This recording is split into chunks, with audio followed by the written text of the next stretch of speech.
tanque, anexado a uma válvula de controle, né, que permite abrir e fechar o fluxo do tanque para o restante do módulo.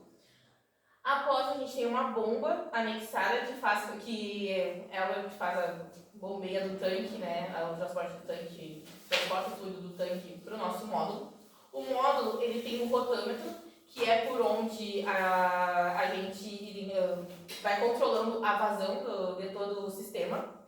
Esse sistema, né, o nosso módulo, ele tem os nossos tubos, os tubos são de PVC, e nele está anexado vários acessórios.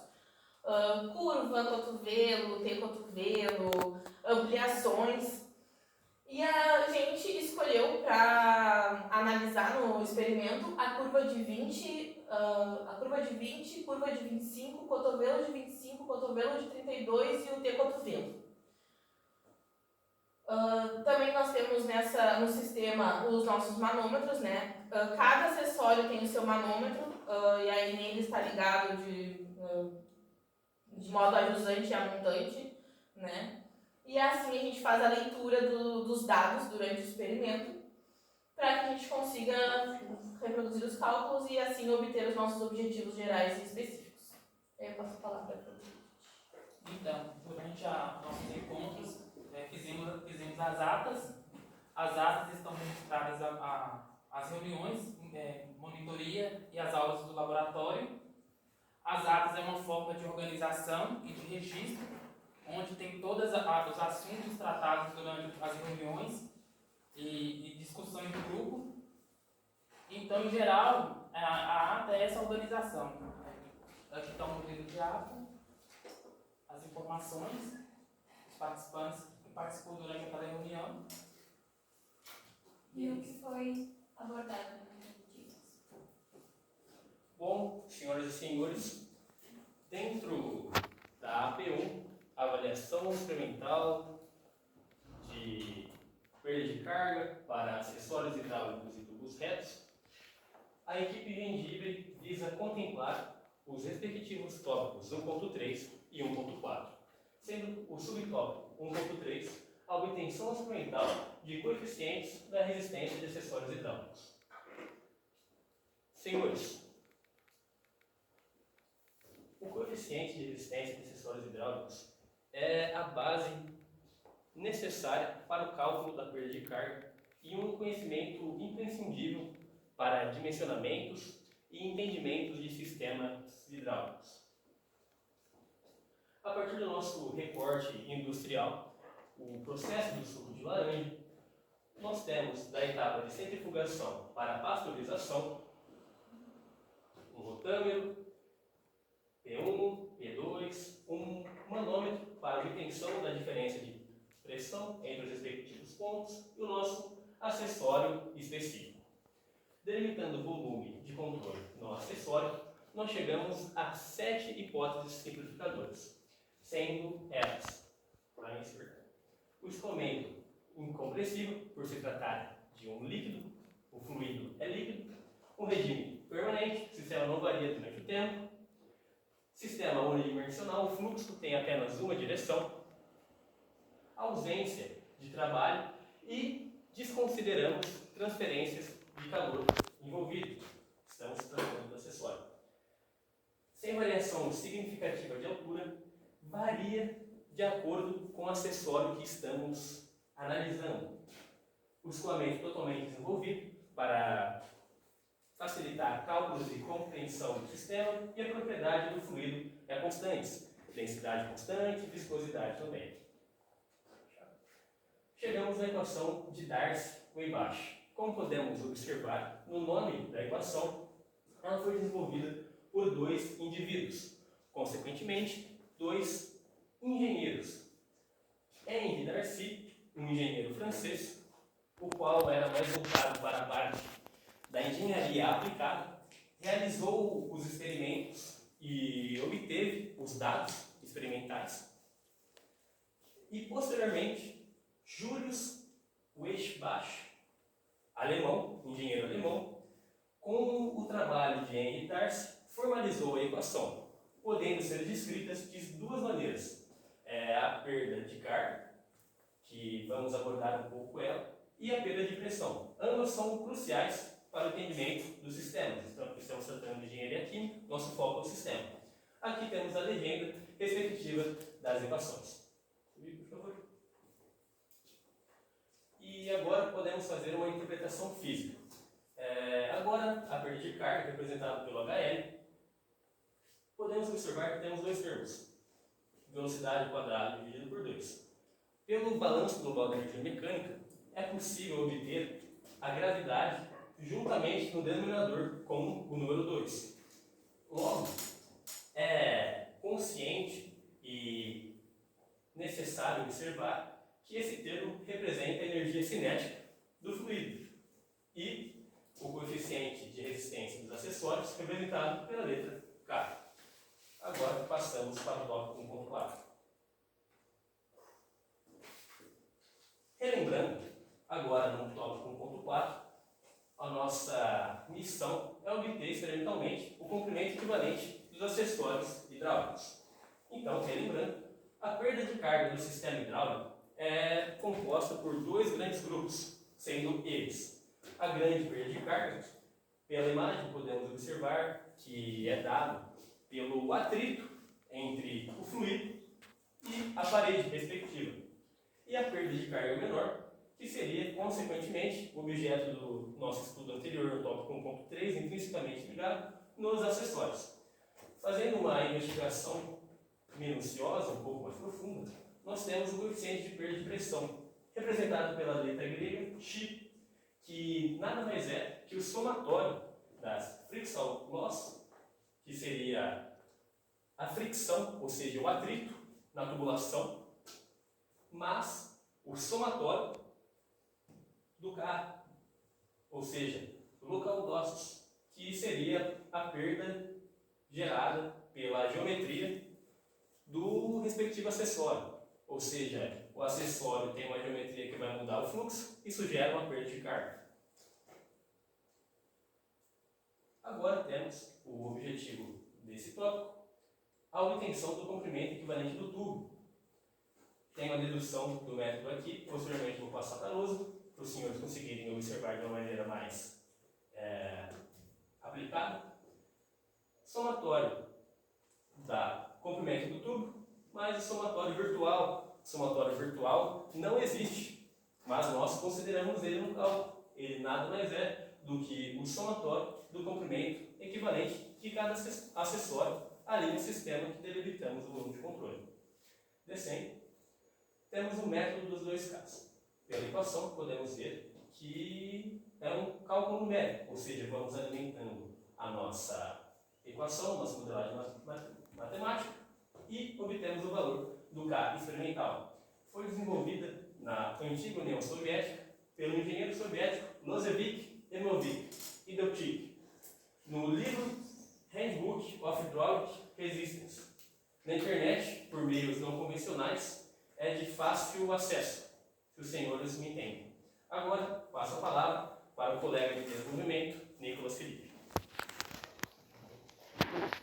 Como já comentado pelos colegas, o tópico 1.3 é referente à determinação dos coeficientes de resistência de cada acessório hidráulico. Primeiramente, é realizado um balanço global de energia mecânica, em que é delimitado dois volumes de controle, referente aos acessórios sem diferença de potencial e os acessórios com diferença de potencial. Para os acessórios sem diferença de potencial, é considerado que não há variação de velocidade, também não há variação de altura e nem trabalho de eixo de bomba, podendo ser simplificado e obtido que a perda de carga é igual à variação negativa da pressão pela massa específica, que pode ser relacionado essa variação negativa da pressão com a equação geral da hidrostática, ou seja, a variação negativa da pressão é igual à massa específica vezes a aceleração da gravidade vezes a diferença de altura lida no manômetro. Já para os acessórios com diferencial de potencial, é considerado que a velocidade é constante, então não há uma variação da velocidade, e também que não existe trabalho de eixo, não é considerado trabalho de eixo de bomba, podendo ser simplificado e obtido que a perda de carga é igual à variação negativa da pressão pela massa específica menos a aceleração da gravidade vezes a variação de altura. A expressão geral da perda de carga localizada é relacionada com o comprimento, o coeficiente de resistência, que é o que a gente deseja obter, vezes a velocidade ao quadrado dividido por 2. Então, para determinar o coeficiente nos acessórios sem diferença de potencial, é igualado às equações 2 e 4 e obtido que o coeficiente de resistência deles é a variação negativa da pressão pela massa específica vezes 2 dividido pela velocidade ao quadrado. E para os acessórios com diferença de potencial, iguala-se às equações 3 e 4 e obtém que o coeficiente de resistência deles é igual à variação negativa da pressão pela massa específica menos a aceleração da gravidade vezes a diferença de altura. Tudo isso vezes 2 dividido pela velocidade ao quadrado. O que eu acabei de apresentar foi a maneira de obter o coeficiente experimentalmente. Também é possível obter ele de maneira teórica, relacionando com o método dos 2Ks que foi comentado pelo Enzo. No caso, temos que o coeficiente teórico ele é igual a K1 pelo Reynolds vezes o K infinito vezes 1 mais 1 sobre 39,37 vezes o diâmetro interno. Esses K1 e K infinito podem ser obtidos em tabelas. No caso, foi utilizado o Otávio 2012 para cada acessório respectivo. Mas também, após obter o K experimental, também é possível calcular, encontrar o K infinito para poder comparar com a literatura. No caso, é utilizada a mesma equação 7, só que adotando o K experimental que foi achado no laboratório. Então, é possível realizar uma regressão linear que eu já vou apresentar mais a seguir, como foi feita. Já para o tópico 4, que deseja-se obter o comprimento equivalente desses acessórios, primeiramente deve-se determinar o fator de atrito de Darcy para tubo reto. No caso, para regime laminar, esse fator de atrito é igual a 64 dividido pelo Reynolds. E para regime turbulento existem diversos métodos, mas nós adotamos o método de Haaland, que no caso é uma aproximação. Ou seja, o método de Haaland é 1 sobre a raiz do fator de atrito, aproximadamente 1,8 vezes o logaritmo de 6,9 sobre o Reynolds mais a rugosidade relativa vezes 1 por 3,7 elevado a 1,11. Obtido o fator de atrito, é possível determinar o comprimento equivalente dos acessórios pela seguinte equação. A perda de carga é igual ao fator de atrito vezes o comprimento equivalente dividido pelo diâmetro interno vezes a velocidade ao quadrado dividido por 2. Então, é apenas isolar o comprimento equivalente. Aqui foram encontrados os dados obtidos através do experimento realizado no laboratório. Aqui estão os dados utilizados, como a viscosidade, temperatura, massa específica, e também cada tabela está algum dado específico, como os diâmetros utilizados, o Reynolds, o regime de escoamento, o comprimento, o coeficiente experimental, teórico, variação da pressão obtida, entre outros dados. E mais ao lado é possível observar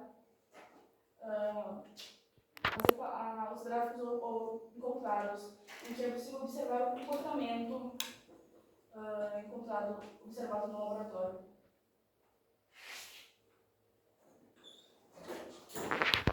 Falando um pouco sobre os resultados obtidos do experimento, então, como já foi mencionado, foi determinado um número de reinos para todas as vazões e para todos os acessórios. Esse número de reinos vai depender de um comprimento característico, que no caso de tubulações é o diâmetro interno, que está tabelado nos dados experimentais. Vai depender de uma velocidade, que é referente à vazão que foi adotada. Foi adotada, como já foi dito, uma vazão de 5 a 40. E também vai depender da viscosidade. que como foi sempre o mesmo fluido, adotou-se uma viscosidade só para todos os equipamentos e vazões.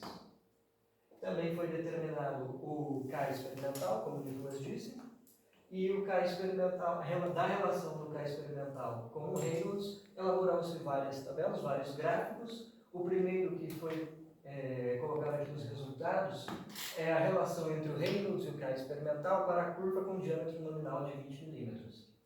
É possível depreender deste gráfico que conforme maior o Reynolds, menor o K experimental. Aqui o Reynolds e aqui o K experimental. O comportamento da curva foi selecionado ela em específico porque praticamente todos os acessórios seguiram aquele padrão ali.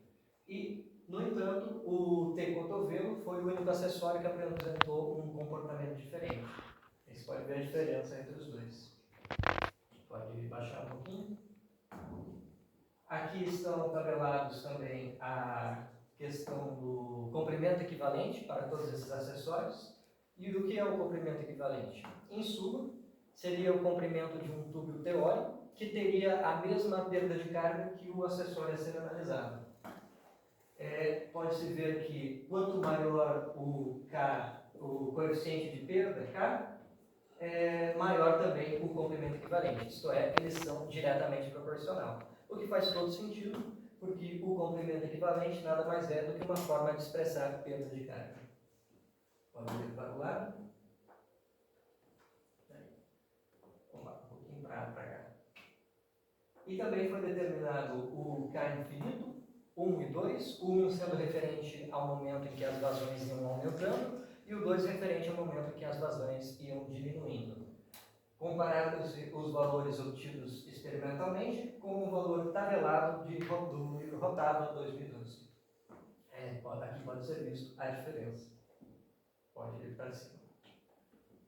Bom, aqui estão os resultados referentes ao tubo reto, onde foi calculado o número de Reynolds e o fator de atrito de Darcy para cada valor de vazão. Pode-se observar que, à medida que o número de Reynolds foi aumentando, o fator de atrito ele foi diminuindo. Isso porque, em um regime turbulento, o fator de atrito ele tende a se estabilizar e diminuir com o aumento da vazão e da velocidade. Isso porque as forças de inércia elas tendem a se dominar em relação às forças viscosas, o que diminui proporcionalmente a influência do atrito no escoamento. Então, aqui podemos concluir que no experimento realizado foi possível calcular as perdas de carga, identificar os regimes de escoamento, determinar o fator de atrito e obter o coeficiente K experimental para cada acessório hidráulico selecionado. Os dados experimentais eles foram comparados aos valores teóricos, permitindo uma análise dos resultados obtidos, e também foi determinado o comprimento equivalente dos acessórios e realizada essa comparação com os dados da literatura. Esse estudo ele reforçou a importância de compreender os fatores que influenciam essa resistência ao escoamento em sistemas hidráulicos, que é o nosso caso do suco de laranja. E essas são as nossas referências.